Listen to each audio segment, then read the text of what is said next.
규칙적인 식사 물론 중요하죠. 하지만 이미 체에서 꽉 막혀 있는데 억지로 시간을 맞춰 드시는 분들이 계시거든요. 그건 위장을 고문하는 겁니다.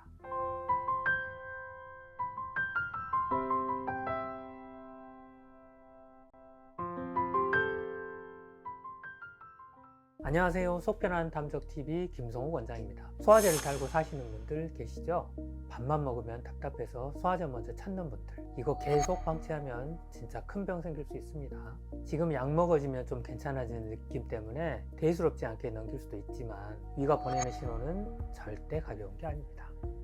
지난 영상에서 명치 풀리는 지압법 알려드렸었죠. 그 지압만 해도 잠깐 부드러워지기도 하지만 지금 여러분이 느끼는 그 불편함은 지압으로 잠깐 풀리는 문제가 아닐 수 있어요. 위가 왜 굳는지, 왜 더부룩함이 반복되는지, 왜 소화제를 끊을 수 없는지 오늘 근본 원인을 확실하게 알려드릴 겁니다. 여러분, 몸이 보내는 신호는 정말 명확합니다. 하지만 대부분 그냥 소화가 안 돼서 그래 하고 넘기죠. 근데 그거 절대 그냥 넘기시면 안 됩니다. 왜냐하면 담적이라는 질환으로 이어질 수 있기 때문이죠. 담적은 쉽게 말해서 위장에 쌓인 노폐물과 독소가 위장외벽에 쌓인 상태입니다. 원래 음식이 들어오면 위장이 부드럽게 움직여서 음식을 잘게 부수고 내려 보내줘야 하는데 스트레스나 야식, 과식, 불규칙한 식생활 습관과 같은 자극이 반복되게 되면 위장벽이 굳고 약해져요. 자, 이 과정에서 점액과 가스, 노폐물이 한 군데에 뭉쳐버리는 것, 그게 바로 담적입니다.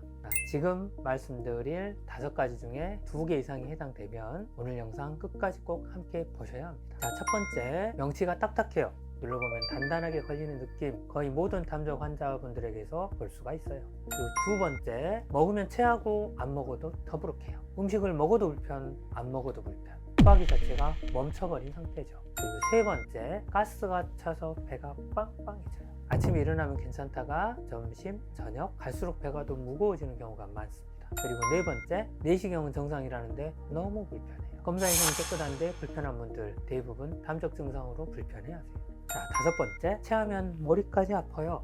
소화가 안 되는 두통, 어지러움이 오는 건 전형적인 담적 증상입니다. 이런 불편함이 계속 반복되면 단순한 컨디션 문제가 아닙니다. 이점막이 점점 예민해지는 흐름으로 갈 수 있습니다. 꼭 큰 병으로 이어진다는 뜻은 아니지만 가볍게 볼 상태는 아니라는 거죠. 많은 분들이 담적을 위에 뭐가 쌓인 병 정도로 생각하시는데요. 그게 담적을 절대 못 고치는 이유입니다. 특히 실제 담적 환자분들 배를 만져보면 명치 아래나 배꼽 주변이 딱 하고 손에 걸리게 됩니다. 이걸 모르고 그냥 위염인가요? 하시는데 실제로는 위가 제대로 움직이지 못해 굳은 상태, 즉 담적입니다. 여기서 문제가 끝나는 줄 아세요? 아닙니다. 이게 훨씬 더 심각한 이유가 있어요. 음식이 완전히 소화되지 못하면 찌꺼기가 남게 되고 독소들이 발생하면서 그게 오랜 시간 위벽에 쌓이면서 딱딱하게 굳게 됩니다. 자, 이렇게 되면 아무리 약을 먹어도 영양분 흡수가 제대로 안 되고 순환이 막혀버리게 되겠죠. 이게 처음엔 단순 염증처럼 느껴지기도 하지만 이런 자극들이 몇 달, 몇 년씩 쌓이게 되면 위 점막이 점점 얇아지고 예민해지는 변화가 나타날 수 있습니다. 그런데도 대부분 그냥 약 먹으면 괜찮아지니까요, 이렇게 넘기죠. 그 괜찮아지는 느낌이 왜 위험한 줄 아십니까? 소화제는 위장 움직임이나 산 분비를 일시적으로 조절할 수 있습니다. 근본적으로 딱딱하게 굳어버린 위 근육과 외벽에 쌓인 담 독소를 소화제로는 해결하기 어려운 거죠. 결국 약효가 떨어지면 굳어있는 위는 다시 제 기능을 멈추고 더부룩함이 반복되게 되는 겁니다. 그래서 담적이 생기면 단순히 소화만 문제가 되는 게 아니고요. 두통, 어지러움, 피로, 어깨 결림, 심지어는 생리통까지 따라올 수도 있어요. 결국 담적이 잘 안 낫는 이유는 딱 하나예요. 위가 굳어있는 상태를 풀어주지 않았기 때문이죠. 위장이 굳은 채로는 약도, 음식도, 어떤 치료도 제 힘을 발휘할 수가 없어요. 그럼 왜 위가 굳을까요? 사실 원인은 너무 뚜렷해요. 그리고 솔직히 말하면 대부분 스스로 만들어요. 규칙적인 식사 물론 중요하죠. 하지만 이미 체에서 꽉 막혀 있는데 억지로 시간을 맞춰 드시는 분들이 계시거든요. 그건 위장을 고문하는 겁니다. 다음으로는 밀가루 음식, 카페인 과다 섭취하는 경우인데요. 밀가루 음식이나 튀김류는 가스와 노폐물을 잘 만들어냅니다. 특히 커피는 담적을 악화시키는 대표 원인입니다. 또한 스트레스를 받으면 폭식하시는 분들 계시죠? 스트레스 자체가 위장이 과긴장하게 만드는데 여기에다가 폭식까지 하면 위장은 더욱 붓게 되죠. 자, 마지막으로는 운동 부족과 과로입니다. 위장은 근육으로 돼 있죠. 가만히 있으면 굳어집니다. 전신순환이 떨어지면 점막 회복 능력도 같이 떨어지게 돼요. 이 네 가지 잘못된 습관이 반복되면 위는 계속 굳은 상태가 유지하게 됩니다. 이렇게 되면 단순 더부룩함뿐만 아니라 담적이 만성염증을 유발하고 결국 위축성 변화나 장상폐화성과 같은 심각한 단계로 진행될 가능성이 높아지죠. 자, 이건 단순한 소화불량이 아니라 시간 문제일 수도 있습니다. 그래서 저희가 지금부터 이 굳은 위장을 풀고 만성적인 불편함을 벗어날 수 있는 근본적인 두 가지 핵심 방법을 알려드리겠습니다. 담적 해소의 목표는 편해지는 느낌이 아닙니다. 진짜 목표는 위 점막 손상과 위축을 막는 거예요. 첫째는 담적을 녹여주는 단계, 즉 독소를 빼내는 과정입니다. 체내의 노폐물과 가스를 줄이고 위가 다시 움직일 수 있게 도와줘야 합니다. 이 과정이 왜 중요하냐면 위 안에 쌓인 노폐물, 가스를 먼저 비워내야지 위가 움직일 공간이 생길 수 있죠. 그래서 이 과정을 건너뛰면 절대 안 됩니다. 둘째는 굳은 위를 풀어주는 단계예요. 굳어있는 위는 피가 잘 안 통해요. 피가 잘 안 통하면 재생이 안 됩니다. 재생이 안 되면 위축성 변화로 인해서 장상피화증으로 이어질 수 있어서 굳은 위를 부드럽게 풀어주는 과정이 꼭 필요한 겁니다. 담적을 빨리 풀어야 하는 이유는 불편해서가 아니고 장상피화생으로 넘어가기 전에 멈출 수 있는 마지막 기회이기 때문이에요. 지금 여러분의 위의 상태 1분이면 어느 정도 단계인지 판단할 수 있어요.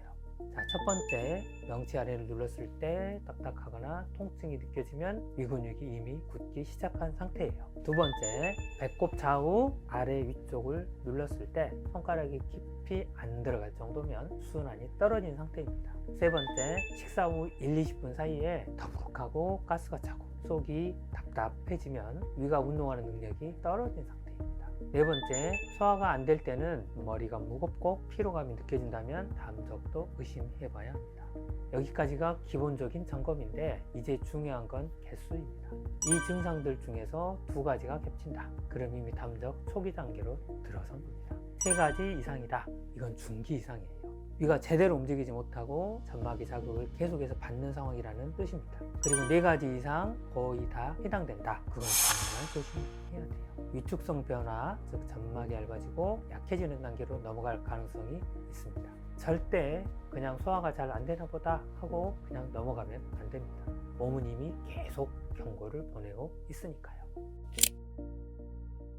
자, 이제 하나만 분명히 말씀드리겠습니다. 담적 초기 단계일 때는 생활습관 교정이나 관리만 해도 많이 좋아져요. 자, 그런데 아까 말씀드린 증상들 있죠? 명치가 단단하고 공복에도 답답하고 소화제가 없으면 하루가 돌아가질 않고 가스가 계속 차고 피곤하고 두통까지 따라오는 그 단계. 자, 이 정도면 솔직히 말해서 혼자 관리로는 한계가 있어요. 이건 노력으로 해결되는 정도가 아니고 이미 위장이 변화가 시작된 단계라는 뜻입니다. 그래서 이 단계에서는 두 가지의 치료 방법을 받는 게 중요합니다. 먼저 맞춤 한약 치료로 위장의 독소를 천천히 배출시키고 또 위장의 염증을 가라앉혀줍니다. 여기에 침치료, 또 자율신경치료와 아로마 온열치료를 함께 하면 위 주변의 순환이 살아나면서 굳은 조직이 풀어지죠. 쉽게 말하면 위장을 안쪽에서는 약으로 또 밖에서는 따뜻하게 풀어주는 겁니다. 특히 자율신경치료가 중요한 이유는 위장은 신경 영향을 매우 많이 받기 때문이에요. 그래서 전문적인 접근이 필요한 겁니다. 의료기관에 꼭 방문하세요가 아니고 이 단계는 치료 없이는 더 악화된다는 뜻이에요. 자, 이제 정말 중요한 부분이에요. 담적이 있는 분들 여기서부터가 매일 해야 하는 습관입니다. 자, 첫째, 소화에 부담이 되는 음식은 피하고 소화가 잘 되는 음식을 먹어야 합니다. 특히 밀가루 음식이나 야식, 카페인은 위장이 예민해져 있을 때 불편함을 더 쉽게 만들 수 있어요. 자, 두 번째, 식사는 천천히 오래 씹어야 합니다. 많은 분들이 무시를 하는데 이게 위장에게는 정말 큰 차이를 만듭니다. 급하게 먹게 되면 위는 즉시 긴장하게 되고 그 긴장이 반복되면 담적을 유발할 가능성이 높은 거죠. 세 번째, 꾸준한 운동과 휴식을 통한 순환 관리를 해주셔야 합니다. 짧게라도 복부를 따뜻하게 해주는 습관이 담적 회복에도 큰 도움이 됩니다. 담적이요, 그냥 더부룩하고 체하고 답답한 병이 아닙니다. 그리고 절대 그날 컨디션 문제도 아니에요. 담적은 만성위험의 출발점이고, 방치하면 위축성 변화, 장상폐화생, 위암, 이 위험의 증가로 진짜 이어질 수 있는 단계예요. 지금 몸이 보내는 신호들 계속 반복되고 있죠. 소화제 급수는 불안하고, 명치가 딱딱하고, 먹어도 불편, 안 먹어도 불편하고, 여기에서 버티는 거는 정말 위험한 선택입니다. 오늘 알려드린 원인, 진단, 생활관리, 이 방법대로 딱 잡고 가면 생각보다 훨씬 빠르게 풀립니다. 몸이 회복할 힘은 분명히 있어요. 단지 그 길을 열어줘야 할 뿐입니다. 지금까지 속편한 담적TV 김성욱 원장이었습니다. 오늘 영상 봐주셔서 감사합니다.